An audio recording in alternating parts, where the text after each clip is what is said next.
Die Themen im heutigen Zockerlaunch Wochenrückblick sind: kostenloses Content-Update für Frostpunk 2, RTS und Tower Defense Mix Der Fall auf Steam gestartet, Jagged Alliance 3 fast geschenkt, neues Material zum Wikinger-Strategiespiel Norse, Europa Universal 5 angekündigt, Builders of Greece jetzt als Vollversion, auch Höllen-City Builder The Hell mit großem Update und der Xbox Handheld wurde leaked.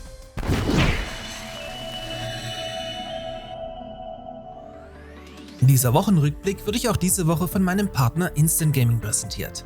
Bei Instant Gaming erhaltet ihr in der Regel alle Videospiele zum Teil deutlich günstiger als auf den Hauptplattformen und könnt so jede Menge Geld bei eurem liebsten Hobby sparen.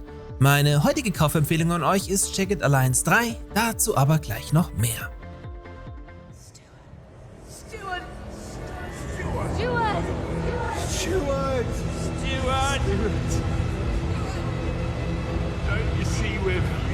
In Frostpunk 2 führt ihr den Überlebenskampf der Menschheit rund um eine große wärmende Maschine fort und stellt euch so den Herausforderungen eines niemals endenden Winters. Der sehr beklemmende und durch seine sehr authentische erzählte Geschichte vorgetragene Citybuilder hat diese Woche sein erstes großes Content-Update erhalten.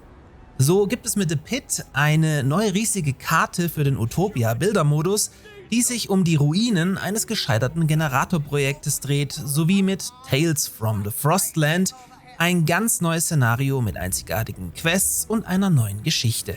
Neu ist auch der Serenity-Modus, welcher euch entspannt spielen lassen möchte und ihr so mit vielen Ressourcen und einem milden Winter ein viel entspannteres Spielerlebnis erhalten könnt.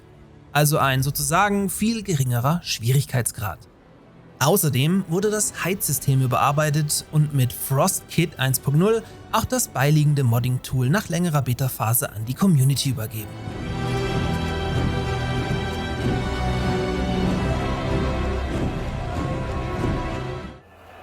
Sieht auf den ersten Blick wie Warcraft 3 aus, ist aber Der Fall, welches ein Aufbauspiel mit Tower Defense und RPG-Elementen kombiniert.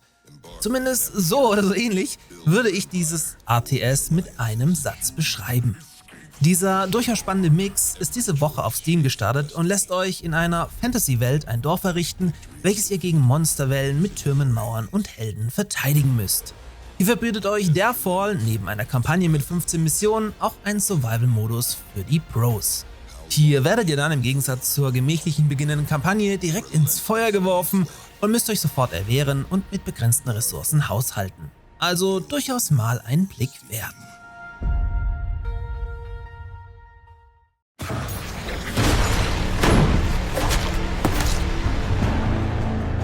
In a nation that has lost all hope, its people suffer under the rule of the Legion.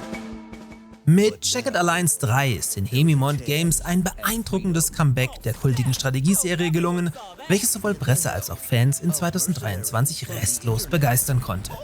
So heuert ihr eine frei wählbare Gruppe aus Söldnern an und versucht das Land Cranchian von der paramilitärischen Legion zu befreien und den dort festgehaltenen Präsidenten zu retten. Während der Titel auf Steam direkt immer noch 44,99 € kostet, erhaltet ihr das komplette Spiel bei meinem Partner für gerade mal 3,49 € zuzüglich Mehrwertsteuer, was ich euch so uneingeschränkt ans Herz legen möchte. Mit einem Kauf über meinen Partnerlink unterstützt ihr dabei zusätzlich diesen Kanal. And alligators. Does he bite? And explosions.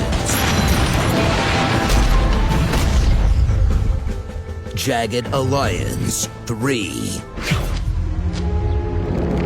In the words of the All-Father, a true friend repays a gift with a gift. Mit Norse entsteht aktuell ein erfrischend anderes Wikingerspiel, welches sich am besten als rundenbasiertes Taktikspiel beschreiben lässt, ihr dort aber auch eine Siedlung errichten müsst und so einen kompletten Wikinger-Clan verwaltet. Norse möchte dabei aber auch eine packende Geschichte erzählen, wie das neue Material eindrucksvoll zur Schau stellt. Einen Release-Termin gibt es zwar noch nicht, ihr sollt eure Besiedlung aber noch 2025 starten dürfen. At night, forest favors the predator.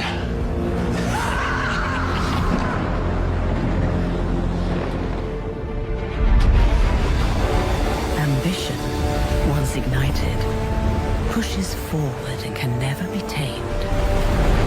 With every line, a new horizon. Taufrisch wurde diese Woche der nächste Teil der Europa-Serie angekündigt. In Europe Universalis 5 erwartet euch erneut ein bretthartes Globalstrategiespiel, welches seine Vorgänger nochmals in Sachen Simulationstiefe und Komplexität überbieten möchte. Abgedeckt werden 500 Jahre Geschichte, in welcher ihr das Schicksal einer von hunderten wählbaren Nationen lenkt. Ich sag's mal so, wer mit den Vorgängern was anfangen konnte und auf Globalstrategie steht, wird hier sicher glücklich. Alle anderen lassen aber besser die Finger davon.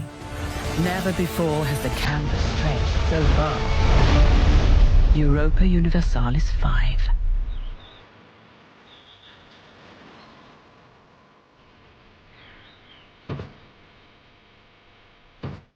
Hingegen hat Builders of Greece am 6. Mai seinen Early Access verlassen und steht euch somit jetzt als Vollversion zur Verfügung. Die griechische Version eines Anno-Spiels hat damit nun auch nochmal ein neues Szenario, eine neue Karte sowie ein neues Handelssystem erhalten. Außerdem wurde die Grafik nochmals leicht aufgebohrt, ein neues Gebäude ergänzt, 4 neue Götter hinzugefügt und zahlreiche Quality-of-Life-Verbesserungen vorgenommen. Wer sich also die Zeit bis zu A917 vertreiben möchte, findet hier eine solide Alternative bis dahin.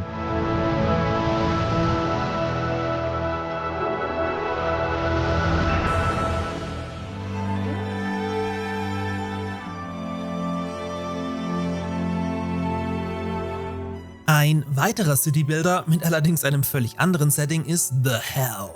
Hier baut ihr eine Stadt mitten in der Hölle, was mal erfrischend neu ist und zudem mit seinem Straßen- und Trägersystem vom Gameplay her sehr an das gute alte Die Siedler 2 erinnert. Ihr seid hier im Prinzip der Gouverneur eines Teils der Hölle, der sich falsch abgebogene Seelen als Arbeitskräfte zunutze macht. Dabei müsst ihr euch dann auch gegen Titanen erwehren und einen Weg finden, der ewigen Verdammnis zu entkommen. Also ganz ehrlich, ich kann mir noch nicht so richtig was drunter vorstellen, spannend klingt es aber allemal.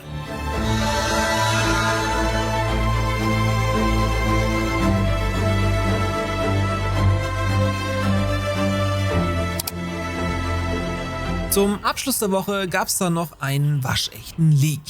Dass Microsoft aktuell an gleich 2 Handheld-Projekten werkelt, um Nintendo in naher Zukunft ein bisschen Marktanteile streitig zu machen, ist schon seit längerem bekannt.